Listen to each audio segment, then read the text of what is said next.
Ave Cristo, pelo Espírito Emmanuel. Psicografia Francisco Cândido Xavier. Segunda parte. Capítulo 3, parte 2.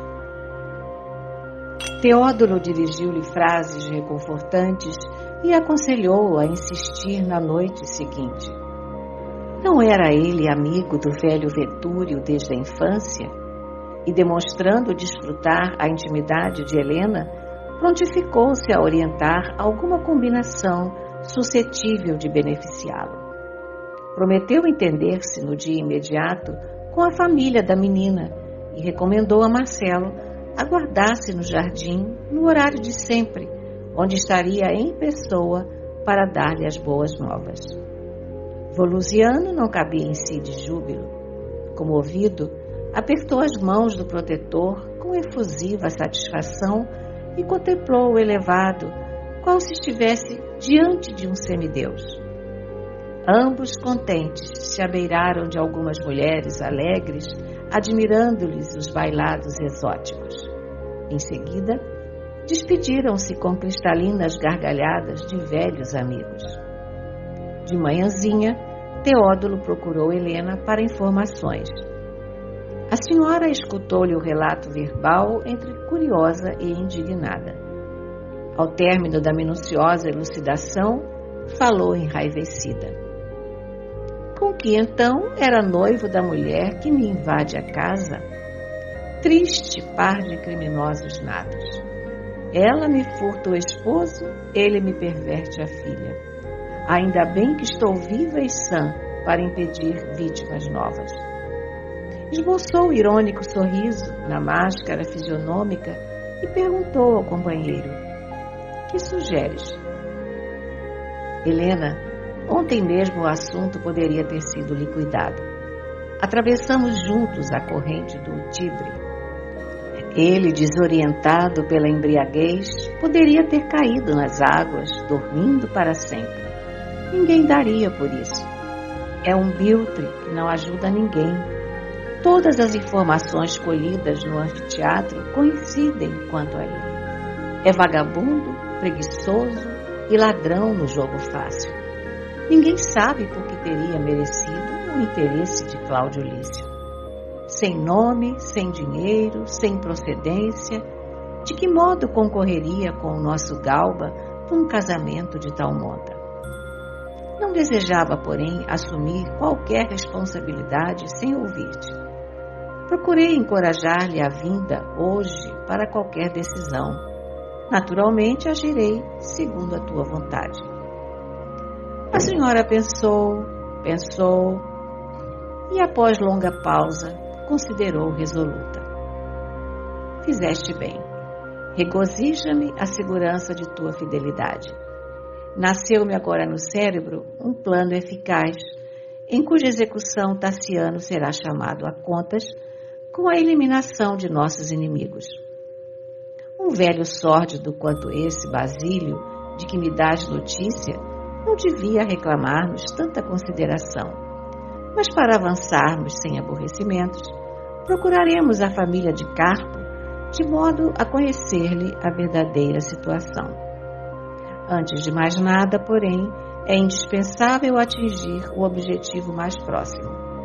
Volusiano morrerá hoje mesmo, no Caramanchão. Tem os recursos adequados para a taça, com que poderás cumprimentá-lo à chegada. E a menina? Indagou Teódulo, impressionado com a audácia do projeto. Ora, esclareceu a matrona sem rebuços. O carro não escolhe o passageiro. Lucila, por enquanto, não passa de uma boneca ingênua. Olvidará a loucura praticada e aceitará a realidade, abençoando-nos mais tarde a interferência. O casamento, acima de tudo, é um negócio. Não admito venha ela preferir um vagabundo a um cavalheiro da estirpe do meu irmão. Casei-me em obediência a meu pai. Agora creio haver chegado o instante em que devo ser obedecida. Teódulo silenciou. Seria inútil argumentar com aquela vontade férrea.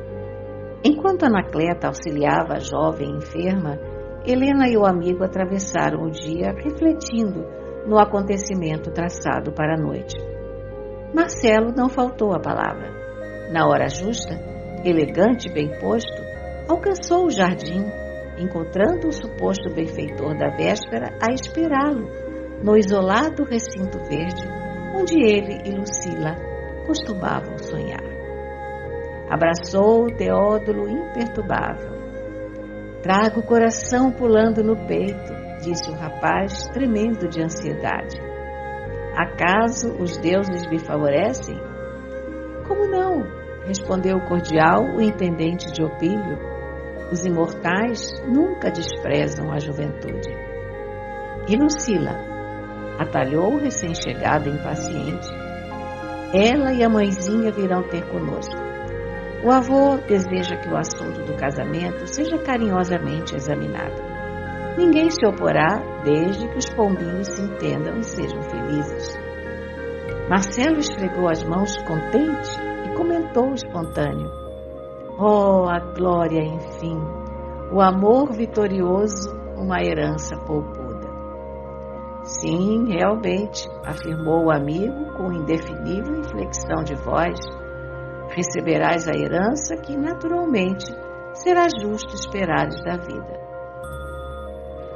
O moço fitou as janelas iluminadas do casarão magnífico e, voltando-se para o interlocutor, exclamou encantado. Oh, como passa o tempo devagar! Teódulo, serás recompensado. Dar-te-ei bons cavalos e bolsa farta. Conta comigo. Sou o homem mais ditoso da terra. Enlaçado por Marcelo, que transbordava alegria, o companheiro concordou muito calmo. Sim, graças aos deuses, vejo-te do lugar que te compete. Solicitou ao rapaz aguardasse alguns instantes e demandou o interior doméstico, alegando a necessidade de comunicar-se com as senhoras. Decorridos alguns minutos, Teódulo reapareceu com uma salva de prata em que 2 taças de primorosa beleza ladeavam gracioso recipiente de vinho, exclamando para Volusiano: celebremos nosso triunfo. Mãe e filha não tardam. Em poucos momentos as tochas brilharão. O líquido espumou convidativo e o rapaz aceitou a taça que Teódulo lhe oferecia. Por Dionísio, o protetor do vinho, da natureza e da felicidade, saudou o aventureiro de Massília embriagado de esperança. Por Dionísio, repetiu o companheiro sem pestanejar. Marcelo sorveu a bebida até a última gota. Contudo, quando tentou repor o copo no lugar primitivo, sentiu que um fogo indefinível lhe queimava a garganta. Quis gritar, mas não conseguiu. Por alguns instantes, guardou a impressão de que a sua cabeça rodopiava inexplicavelmente sobre os ombros. Não mais se aguentou nas pernas e caiu, desamparado, no florido piso de mármore, ferindo a nuca. Teódulo inclinou-se, auxiliando-o a situar-se em decúbito dorsal. Rouquenhos gemidos escapavam-lhe do peito.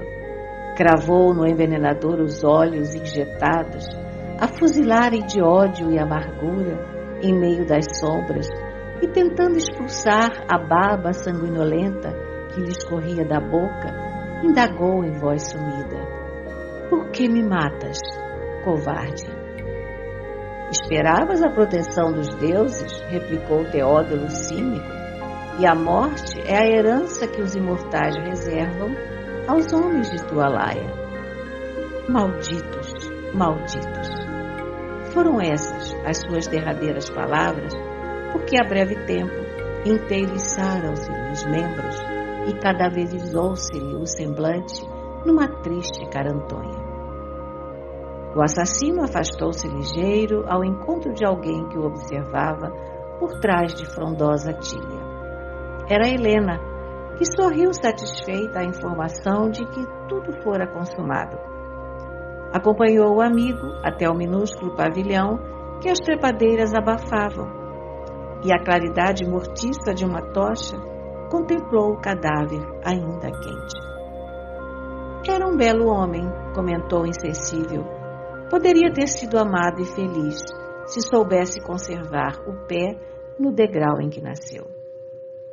Permutou o inovidável olhar com o agente de suas decisões, qual se estivesse selando sem palavras mais um escuro compromisso moral, e afastou-se. Quando a noite se fez mais avançada, o próprio Teódulo, com o traje característico dos escravos da casa de Vetúrio, abandonou o jardim, conduzindo um fardo em grande carrinho de mão, comumente utilizado em serviços de higiene. Afastou-se, cauteloso, evitando contato com os transeuntes retardatários, e atravessou, aparentemente tranquilo, vasta extensão da via pública até alcançar a margem do rio. As brisas que sopravam do Tibre balsamizaram-lhe o cérebro atormentado. Aí descansou, preocupado e cismático. A lua minguada parecia uma lanterna que se imobilizara do céu a fim de espreitar-lhe a consciência culpada. Refletiu maduramente, fitando acabrunhado o pequeno acervo de carne fria a que Volusiano se reduzira. Os mistérios da vida e da morte fustigaram-lhe o espírito. Terminaria a existência no túmulo? Horas antes vira Marcelo deslumbrado pela alegria de viver. Aquelas mãos, porém, que ele observara nervosas e quentes, estavam agora geladas e inertes. A boca pauradora quedara-se hirta. Algumas gotas de veneno conseguiriam eliminar um homem para sempre? Dolorosa inquietação aflorou-lhe na alma. Haveria justiça no aniquilamento do próximo sem maior investigação? Estariam Helena e ele em condições de reprovar alguém? Buscava o remorso corroer-lhe o pensamento. Contudo, opôs-lhe resistência. Procurando fugir de si mesmo, caminhou para o Tibre, centralizou a atenção no corpo das águas móveis e durante largos minutos esperou uma oportunidade para desfazer-se da carga. Quando imensa mole de nuvens cobriu a lua empobrecida, adensando as sombras em torno, ergueu-se, lesto, e descobrindo o cadáver, arrojou a corrente líquida. Em seguida, mais aliviado, tomou o caminho de volta à casa. No dia imediato, a vítima foi encontrada. Todavia, no anfiteatro, em cujos bastidores deixara numerosos amigos, quem não se recordava de que Marcelo vivia dominado entre o vinho e a aventura? A morte dele, por isso, foi interpretada por acidente, sem maior importância, mesmo porque os despojos foram recolhidos a reduzida distância da casa de Aprígia, de cuja mocidade e atrativos se fizera fervoroso admirador.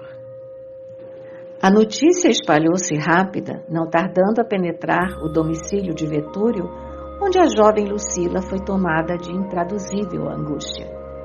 Helena, que contava com os efeitos do acontecimento, isolou-a num quarto particular, onde a moça, aflita e desarvorada, se rendeu à deplorável depressão orgânica. Por 3 dias, amparada pela genitora e por Anacleta, demorou-se em absoluta inconsciência, abeirando-se da morte. Pouco a pouco, no entanto, emergiu da prostração. O vigor juvenil superara o abatimento íntimo. Embora triste e desencantada, Lucila tornou a alimentar-se, recuperando as cores de saúde que lhe aformoseavam o rosto. E percebendo-lhe as melhoras positivas, a filha de Vetúrio pôs-se de novo em campo, na execução gradual do plano que lhe obscurecia a desalmada cabeça. Pretextando a necessidade de atender a diversas solicitações de amigos gauleses, comunicou a Opílio a deliberação de realizar algumas visitas, pedindo-lhe informações sobre a família de Jubélio Carpo. O velho mostrou-se desiludido. Esclareceu tratar-se de antigo proprietário rural cuja casa se erguia sólida, havia muitos anos, na Via Pinciana. Conhecera Jubélio na juventude, mas perdera-o de vista. Ignorava-lhe a sorte e acreditava que a filha devia desistir de semelhante procura. Helena, porém, era demasiado decidida para desanimar, e tomando o carro em companhia de Teódoro, buscou a residência segundo a indicação. Acolhidos atenciosamente, os visitantes foram conduzidos por um rapaz imberbe a enorme salão, onde o chefe da família lhes ofereceu agradável recepção. O administrador de Vetúrio, com a palavra, expôs a finalidade que os levava até ali. Reportou-se a magnanimidade de Jubélio, que se transformara em benfeitor de um amigo, entremeando a apresentação com perguntas respeitosas. O anfitrião, que exibia o rosto rubicundo de um homem amadurecido no uso e no abuso do vinho, ouviu amavelmente e explicou: "Devo dizer-lhe, antes de tudo, que meus pais faleceram faz mais de 10 anos. Sou Saturnino, o primogênito e atual responsável pelos negócios da família." Diante de uma ligeira observação de Teódolo, exalçando a bondade dos genitores, falou sarcástico: "Meus pais realmente foram campeões da alforria indébita. Se fossem chamados a governar, teriam empobrecido o Império Romano. Aliás, várias vezes foram acusados de nazarenos, porque a benevolência deles era qualquer coisa semelhante à loucura." Os recém-chegados compreenderam de pronto com que espécie de comerciante iriam entrar em contato. O empregado de Opílio aventurou uma pergunta sobre o velho afinador de leão, ao que Saturnino ajuntou apressado: "Dos assentamentos em nosso poder, sei que Basílio, escravo de nossa casa, foi afastado das obrigações habituais sob compromisso, como alguns outros servidores, cujo paradeiro desconhecemos." Estampou enigmático sorriso e acrescentou: "Nossos interesses têm sido vilmente explorados. Há mais de 10 anos venho procurando corrigir grandes erros e sustar clamorosas usurpações." Imprimindo imensa doçura na voz, Helena ponderou muito calma: "Reconheço que não teremos qualquer dificuldade para um bom entendimento. Acontece que Basílio, hoje velhinho, é nosso valioso cooperador na Gália Lugdunense. Tamanhos serviços devemos a ele e tanto se aflige o nosso admirável colaborador com os débitos do passado que prometemos providenciar a transferência da dívida para nós outros." Os olhos de Saturnino iluminaram-se de súbito. Com inequívocos sinais de ambição e alegria, respondeu entusiasmado: "Por Júpiter, ainda existe honestidade na terra. É a primeira vez que encontro um devedor preocupado em auxiliar-nos. Não oporemos qualquer embargo à transação. Basílio será definitivamente liberado." Rogou licença para afastar-se alguns instantes e logo após trouxe consigo a documentação existente. Os visitantes não regatearam. Saturnino ajuntou à importância legal significativa quantia de juros, e Teódoro, a um sinal da companheira, pagou todo o montante, sem pestanejar. Na posse de elementos comprobatórios do resgate, os dois se retiraram e, em caminho, Helena dirigiu-se ao companheiro explicando: "Agora temos o velho patife em nossas mãos. Ele e a filha não nos escaparão. Meu plano está progredindo regularmente. Avancemos para os novos fatos. Combinarei com meu pai o teu regresso imediato à Polônia. serás o emissário de uma carta minha a Tassiano, implorando-lhe a vinda urgente a Roma em companhia de Blandina. Tomarei por pretexto a enfermidade de Lucila, que pintarás para a imaginação dele como estando em processo de morte gradativa. Estou convencida de que meu esposo atenderá. Calcularemos o tempo preciso para voltarmos a Leão antes que ele possa cruzar as águas. Aportando aqui, não mais nos encontrará, de vez que instruirei meu pai a fim de justificar o nosso retorno precipitado a conselho médico numa tentativa suprema de salvar a doente.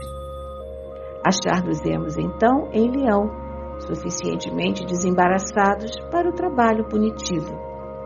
Conseguirei algumas cartas importantes para incentivar a perseguição aos nazarenos e poderemos apresentar o afinador como escravo fugido e revolucionário perigoso. Agitaremos as autoridades governamentais. Com a documentação que possuímos, o filósofo e a filha estão naturalmente liquidados. Meditou, cabisbaixa, por alguns momentos e concluiu. Assim, quando Tassiano e Blandina estiverem de regresso à casa, serão surpreendidos pelo serviço já terminado. O amigo espantado concordou presto. Efetivamente, o projeto está perfeito. Helena silenciara. Teódulo deitou-lhe os olhos assombrados, sem saber se fora invadido pela admiração ou pelo medo. A breves minutos, o carro estacou ante os jardins de Vetúrio. Anoitecia. O crepúsculo tisnava-se de espessa neblina, semelhante ao nevoeiro moral que envolvia aquelas almas em sombra.